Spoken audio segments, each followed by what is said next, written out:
We all know there are scammers out there, right? Don't people have anything better to do with their time? In this video, I'm going to share with you some ways that you can avoid being scammed. Specifically, I'm going to talk about real estate scams and how you can avoid them. My name is Stephen Coderbash, and I'm a realtor located in the northern Atlanta area, and I get to help people buy and sell houses every day. The last thing I would ever want for any of my clients is to fall victim of a scam.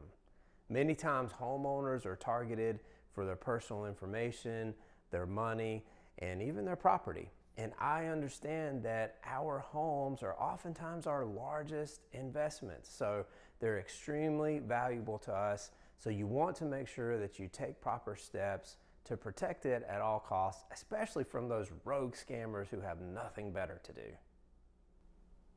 So number one, be on the lookout for deed theft and fraud.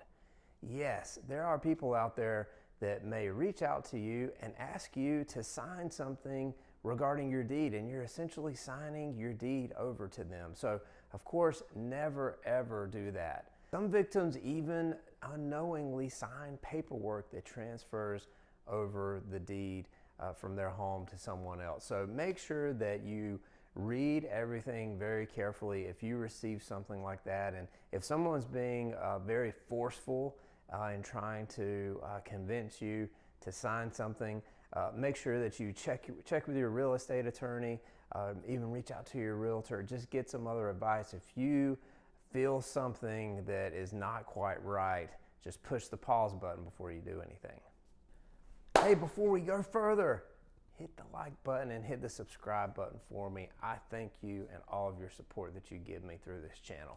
Regarding your deed, as a reminder, you can always check on your deed with your local county clerk's office. You can always check in to make sure that things are still clean with your deed, that it's still in your name, and that it was not subject to any type of fraud. So make sure you check in with your local county clerk's office if you have any questions at all or any inkling of a doubt in your head that something could go wrong or is going wrong with your deed. A second area where you could be subject to fraud is when you refinance your home. Make sure that you work with a trusted lender. They have to be licensed. So make sure that lender is licensed, because you don't want some whoever off of the street reaching out to you telling you that they can refinance your home, because guess what? When you go through that process, you are disclosing a lot of personal information. So you need to make sure that you're dealing with a licensed professional. One flag to look out for is if the interest rate they're offering is some ridiculous level that's way below market rate. That's a flag that fraud could be in play. The Federal Trade Commission requires all lenders to show you in writing, to show you all changes to your loan, to show you any fees associated with your loan. So make sure you have all that in writing, because it should be laid out for you and it should be crystal clear. Number three, let's say that you're in an unfortunate position where you've fallen behind on your mortgage.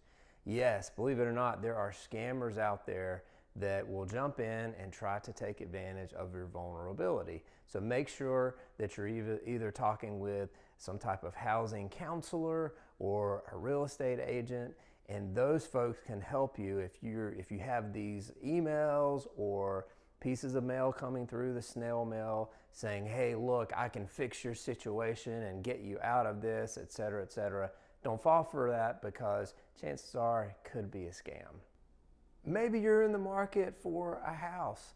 Before you leave my channel, do me a favor, take a look at this video that I published where I talk about improving your credit score.